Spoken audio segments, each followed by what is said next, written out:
Aditya Degree Colleges, leading companies లో 10,000 plus placements with 13.5 lakhs highest package.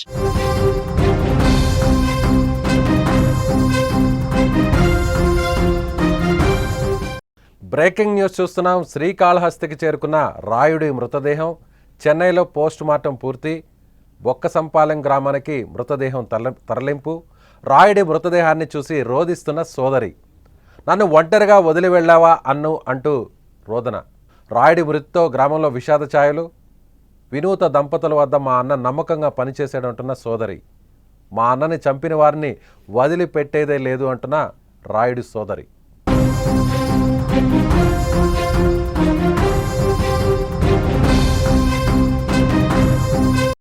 Srikalahasti Janasena incharge Vinutha group చేతిలో హత్యకు గురైన Srinivasulu alias Rayudu మృతదేహం తన సొంత గ్రామానికి చేరుకుంది.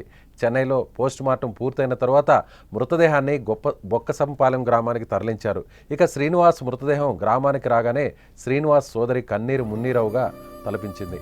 తనకు ఇప్పటి వరకు అన్న ఉన్నవాడనే ధైర్యం ఉండేదని, ఇప్పుడు తనకు దిక్కెవరంటూ గుండెలు బాదుకొని విలపించింది. మరోపక్క రాయుడు మృతితో ఆ గ్రామంలో విషాద ఛాయలు అలుముకున్నాయి.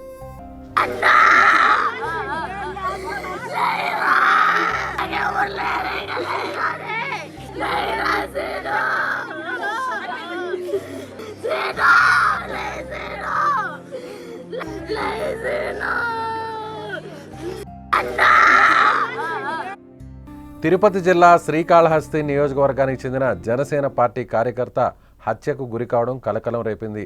శ్రీకాళహస్తికి చెందిన car driver Srinivasulu alias Rayudu హత్యకు గురయ్యాడు. చెన్నైలోని మింట్ పోలీస్ స్టేషన్ పరిధిలోని కూవం నదిలో 3 రోజుల కిందట ఒక మృతదేహం కనిపించింది. ఆ వ్యక్తి చేతిపై జనసేన సింబల్, వినూత పేరు ఉండడంతో పోలీసులు వెంటనే దర్యాప్తు ప్రారంభించారు. రాయుడిని ఈ నెల 8న హత్య చేసి నదిలో పడేసినట్లు విచారణలో తేలింది. ఈ కేసులో జనసేన పార్టీ శ్రీకాళహస్తి నియోజకవర్గం ఇన్ఛార్జ్ వినూత కోట, ఆమె భర్త చంద్రబాబుతో సహా 5గురిని చెన్నై పోలీసులు అరెస్టు చేశారు. ప్రస్తుతం వారు పోలీస్ కస్టడీలో ఉన్నారు.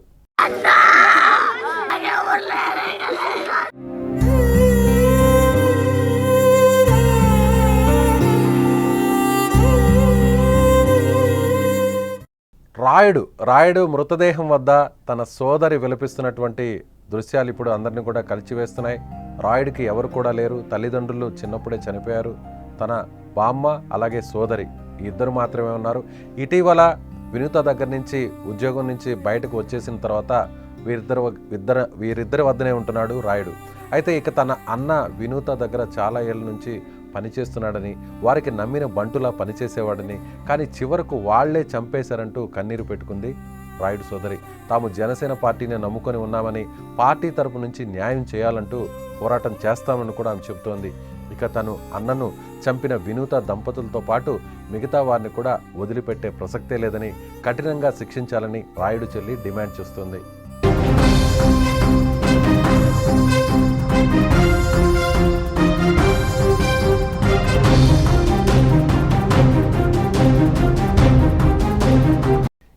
ప్రస్తుతం రాయుడు సోదరి ఏం మాట్లాడిందో ఒకసారి చూద్దాం. మా అన్న పేరు శ్రీనివాసులు. 15 సంవత్సరాల నుంచి జనసేన పార్టీలో వినిత వాళ్ళ దగ్గర వర్క్ చేస్తా ఉన్నాడు డ్రైవర్గా. వాళ్ళ దగ్గరే నమ్మకంగా ఉన్నాడు. వాళ్ళకి మొత్తం పని చేస్తా ఉన్నాడు ఇంట్లో. ఈ మధ్యన మాకు ఒకసారి కాలు ఏదో స్లిప్ అయి కింద పడ్డాడని చెప్పి ఫోన్ చేశారు. మేము వెళ్ళాము వాళ్ళని చూడడానికి. ఏం జరిగిందని వెళ్తే వాడిని కూర్చోబెట్టి ఆ పక్క ఈ పక్క 2 మనుషులు కూర్చొని వాళ్ళ మధ్యలో కూర్చోబెట్టుకున్నారు. మాకు ఏమీ చెప్పనీ లేదు వాడిని. మాకు జస్ట్ అప్పటికి కాలు దెబ్బ తగిలిందని మాత్రమే తెలుసు మాకు. అప్పటికి లాస్ట్ కి 21వ తేదీ ఇట్లా ఇంట్లో నుంచి పంపించేసినామన్నట్టు పంపించేసి వాళ్ళే ఇదంతా చేశారు. వాళ్ళ దగ్గరే పెట్టుకున్నారు వాడిని. లాస్ట్ కి చంపేశారు. వాళ్ళే చంపేశారు వినిత వాళ్ళే. మేము వెళ్ళినప్పుడు 5 మంది అయితే ఉన్నారు. ఇప్పుడు 5 మందే బయటపడ్డారు వాడిని చంపడంలో. దీన్నైతే ఇంతటితో వదలం. మేము జనసేన పార్టీ తరఫున మేము దాన్నే నమ్ముకున్నాం. ఆ పార్టీ తరఫున మాకు న్యాయంగా జరగకుంటే మేము వేరే పార్టీ ద్వారా అయినా దీన్ని పోరాడతాం. ఇంతటితో అయితే మేము వదలం దీన్ని. మాకు ఏదో ఒక న్యాయం జరగాలి. వాళ్ళని పోలీస్ స్టేషన్లో వేసి కొద్ది రోజుల తర్వాత వదిలేస్తే మాత్రం నెక్స్ట్ ఇంకొకరికి చేసే అవకాశం ఉంది. ఇది ఇంకొకరికి జరగకుండా చూడాలి. ఇది వాళ్ళనైతే ప్రాణాలతో వదలం మేము. వాళ్ళని కూడా ఏదో ఒకటి చేయాలి. ఇదైతే పవన్ కళ్యాణ్ గారి వరకు వెళ్ళాలి. ఇది ఆయన ఏదో ఒకటి చేయాలి. దీనికి మాకైతే న్యాయం జరగాలి దీని ద్వారా. నెక్స్ట్ వాళ్ళు బయట వచ్చినా గానీ మాకైనా గానీ ఏదో ఒకటి చేస్తారు. మేము కూలీ నాలి చేసుకొని బతికే వాళ్ళం. అందుకనే చెప్పినారంట సార్, మీ అమ్మని మీ అక్కని అందరినీ చంపేస్తాం, మీ చెల్లిని కూడా అని చెప్పినారంట సార్. రాయుడు సోదరి బాధపడుతున్నటువంటి తీరిది. తన సోదరుణ్ణి ఈ విధంగా చంపేస్తారని తాము ఊహించలేదు. జనసేన పార్టీని నమ్ముకున్నాము. జనసేన పార్టీ ఇన్ఛార్జ్ అయినటువంటి వినుత, వారి కుటుంబంలోనే తన అన్న ఉండేవాడు, నమ్ముకున్నాడు. సర్వం వాళ్లే అనుకుంటే చివరికి ఇలా తన అన్నను చంపేస్తారని కూడా ఊహించలేకపోయామని ఆమె బాధపడుతుంది. అదేవిధంగా నిన్న రిమాండ్కి వెళ్ళేటువంటి క్రమంలో వినుత, ఆమె దంపతులు, ఆమె భర్త ఇద్దరు కూడా మీడియాతో మాట్లాడుతూ అక్కడ ఉన్నటువంటి మీడియా ప్రతినిధులు వాళ్ళతో మాట్లాడేటువంటి ప్రయత్నం చేశారు. సో దీని వెనకున్నటువంటి వ్యక్తులు తెలుగుదేశం పార్టీకి సంబంధించిన స్థానిక ఎమ్మెల్యే బొజ్జల సుధీర్ రెడ్డి అంటూ కూడా ఒక సంచలన ఆరోపణ చేశారు. అన్ని విషయాలను బయట పెడతాము, ఖచ్చితంగా అన్నీ బయటకు వస్తాయంటూ కూడా ఒక సంచలనమైనటువంటి ఆరోపణలు చేశారు. వీటి గురించి తెలుసుకుందాం. ప్రస్తుతం అక్కడ పరిస్థితి ఎలా ఉంది? రాయుడు మృతదేహం సొంత గ్రామానికి చేరుకుంది. నిజంగా రాయుడిని నమ్ముకున్నటువంటి వాళ్లే హత్య చేస్తారనేటువంటి విషయాన్ని ఎవరు కూడా ఊహించలేకపోయారు. దీని గురించి మాట్లాడే ప్రయత్నం చేద్దాం. ఫోన్ ఇన్లో తిరుపతి ప్రతినిధి సుమన్ టీవీ రిపోర్టర్ ఉమాశంకర్ ఉన్నారు. ఉమాశంకర్, చెప్పండి, ఏంటి దీని వెనుకున్నటువంటి పోలీసులు చాలా స్పష్టంగా చెప్పారు, ఈ హత్యను ఖచ్చితంగా వినుత, ఆమె భర్త చంద్రబాబు, వారితో పాటు కలిసి కొంతమంది ఇందులో పాల్గొన్నారు, దీని వెనుకున్నటువంటి వ్యక్తులు వీళ్లే అంటూ కూడా చాలా స్పష్టంగా చెప్పారు. సో ఇప్పుడు జనసేన పార్టీ కూడా వాళ్ళని సస్పెండ్ చేసింది. మరోవైపు బయటకు వస్తున్నటువంటి క్రమంలో వినుత కావచ్చు, ఆమె భర్త కావచ్చు, అక్కడ స్థానికంగా ఉన్నటువంటి ఎమ్మెల్యే మీద సంచలన ఆరోపణలు చేశారు. ఓవరాల్గా ఈ ఎపిసోడ్లో ఏం చెప్తారు? Vijay, Srikalahasti Janasena party in charge driver హత్య కేసులో రోజుకొక మలుపు తిరుగుతోంది. అసలు నిన్న ఉదయం 3 గంటల ప్రాంతంలో చెన్నైకి సంబంధించినటువంటి 7 వీల్స్ పోలీసులు వచ్చి వినుతతో పాటు భర్త చంద్రబాబుని అదుపులోకి తీసుకున్నారు. అయితే కఠినమైనటువంటి ఆంక్షలు, అంటే వాళ్ళ దగ్గర ఉన్నటువంటి డ్రైవర్ ని 15 సంవత్సరాల పాటు అతను జనసేన పార్టీ సింపథైజర్, పవన్ కళ్యాణ్ అభిమానిగా ఉండడంతో వాళ్ళ దగ్గరే ఉంచుకోవడము, అతన్ని ఇంట్లో మనిషిగానే భావించి అతను అన్ని కార్యక్రమాలు కూడా అతని దగ్గరే చేయించుకోవడం. సో ఈ రకంగా అక్కడే ఉండిపోయినటువంటి శ్రీనివాసులు అలియాస్ రాయుడు వాళ్ళ కుటుంబ సభ్యులు కూడా లేకపోవడంతో ఇక ఎప్పుడో ఒకప్పుడు వాళ్ళ ఇంటికి వెళ్లి కనిపించేవాడు. సో ఈ రకంగా జరిగినటువంటి విషయాల్లో ఎన్నికలకు ముందు కొంత ఆర్థిక వ్యవహారాలకు సంబంధించి వీళ్ళిద్దరి మధ్య జరిగినట్టయితే సమాచారం అందుతోంది. సో ఆ డబ్బులు అడిగినందుకు వీళ్ళు కక్ష పెంచుకొని గత నెల 21వ తారీఖున మేము రాయుడుని పార్టీ నుంచి కావచ్చు, అంటే డ్రైవర్ ఉద్యోగం నుంచి తొలగిస్తున్నా అని చెప్పి కూడా ఒక ప్రెస్ నోట్ అయితే రిలీజ్ చేశారు. అది గ్రూప్ లో కూడా సర్క్యులేట్ అయింది.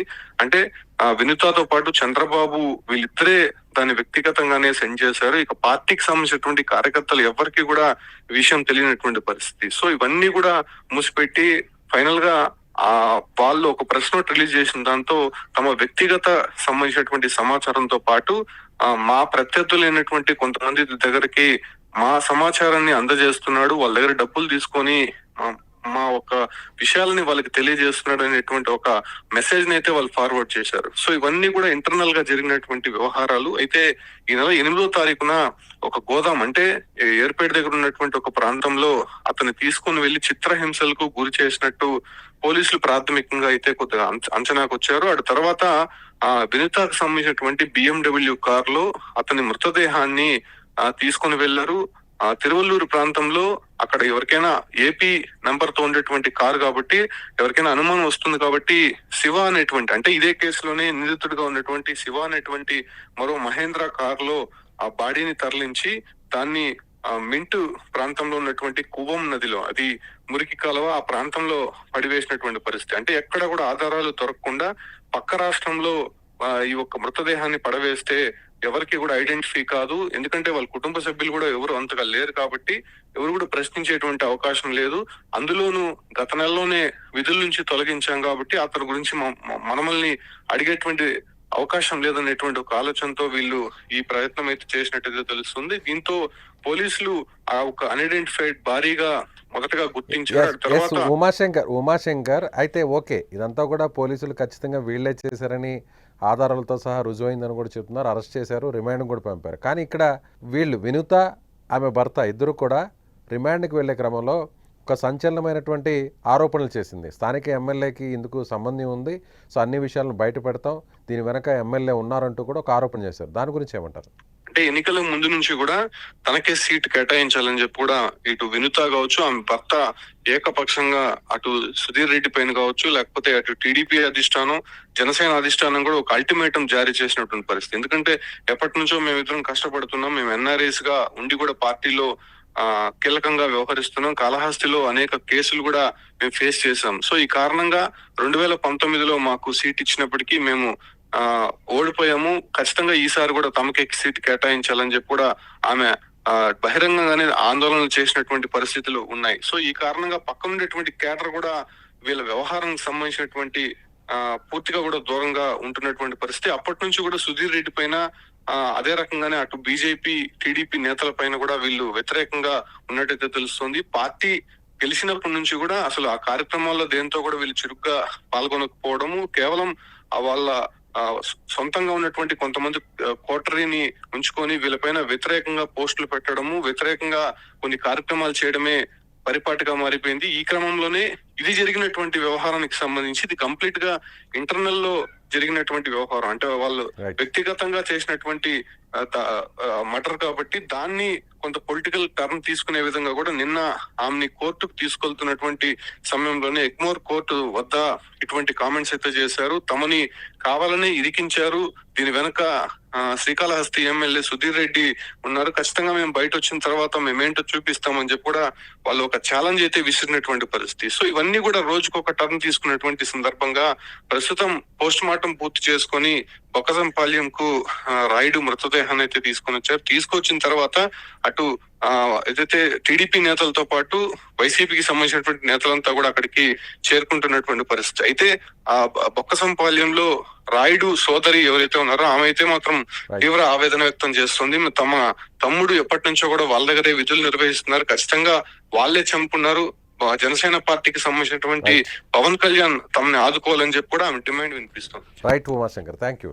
సో ఉమాశంకర్, మా ప్రతినిధి ఉమాశంకర్ చెప్తున్న దాని ప్రకారం రోజుకో టర్న్ తిరుగుతుంది. ఈ ఎపిసోడ్ రోజుకొక టర్న్ తీసుకోవడమే కాకుండా పొలిటికల్ టర్న్ తీసుకునేటువంటి ప్రయత్నం చేస్తున్నారు, నిరాధారంగా ఆరోపణలు చేసేటువంటి పరిస్థితి కూడా కనిపిస్తుంది. ఇప్పటివరకు కూడా తమకు రాజకీయంగా వ్యతిరేకంగా ఉంటూ వచ్చినటువంటి స్థానిక ఎమ్మెల్యే బొజ్జల సుధీర్ రెడ్డి మీద కావాలనే ఇలాంటి ఆరోపణలు చేస్తున్నారనేటువంటి వ్యాఖ్యలు కూడా వినిపిస్తున్నాయి. సో కంప్లీట్గా ఇది రాజకీయాలకు సంబంధం లేనటువంటి ఒక ఇన్సిడెంట్గా మనం దీన్ని చెప్పవచ్చు. ఇది వ్యక్తిగతంగా జరిగినటువంటి ఒక ఇన్సిడెంట్గా చెప్పాలనేటువంటి విషయాన్ని కూడా ఆయన చెప్తున్నారు. అయితే పోలీసులు మాత్రం చాలా స్పష్టంగా చెప్పారు, ఖచ్చితంగా ఈ హత్యను చేయించింది వినుత, ఆమె భర్త.